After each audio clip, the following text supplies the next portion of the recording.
2 பல் பூண்டு, தேவைக்கேற்ப கல்லுப்பு, 2 பெரிய தக்காளி, கொத்தமல்லி, கருவேப்பிலை, வரமிளகா, உளுந்தம்பருப்பு எடுத்து வச்சுருக்கேங்க. ஒரு கடாயில் எண்ணெய் விட்டுட்டு உளுந்தம்பருப்பை பொன்னிறமாக வறுத்து எடுத்துக்கோங்க. அது கூடயே வரமிளகாவையும் கருகாமல் வறுத்து எடுத்துக்கோங்க.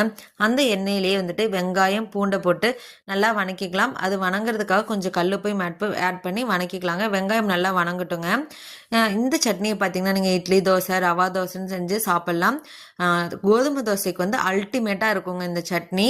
நல்லா வெங்காயம் வணங்கினதுக்கப்புறம் பார்த்தீங்க அப்படின்னா நம்ம கட் பண்ணி வச்சுருக்க தக்காளி, கொத்தமல்லி, கருவேப்பிலையை வந்து ஆட் பண்ணி அதையும் நல்லா வணக்கிக்கலாம். நல்லா வணங்கினதுக்கப்புறம் நல்லா ஆற விட்டுருங்க. ஆறுனதுக்கப்புறம் ஃபஸ்ட்டு வந்துட்டு நம்ம உளுந்தம்பருப்பு வரமிளகா வறுத்து வச்சோலே அதை மிக்ஸி ஜாரில் ஒரு ஓட்டிட்டு நெக்ஸ்ட்டு நீங்கள் வந்துட்டு இந்த ஆற வச்ச வெங்காயம் தக்காளியை சேர்த்து அரைச்சிக்கிட்டு ஒரு தாளிப்பு கொடுத்தீங்கன்னா சூப்பராக இருக்குங்க சட்னி. தாளிப்புக்கு வந்து கடுகு, உளுந்தம்பருப்பு, பெருங்காயத்தூள், கருவேப்பிலை போட்டு தாளிப்பு கொடுத்து பாருங்கள். சூப்பரான நம்ம தக்காளி சட்னி ரெடி ஆயிருங்க. இதுக்கு முன்னாடி நம்மளோட சேனலை போய் சப்ஸ்கிரைப் பண்ணி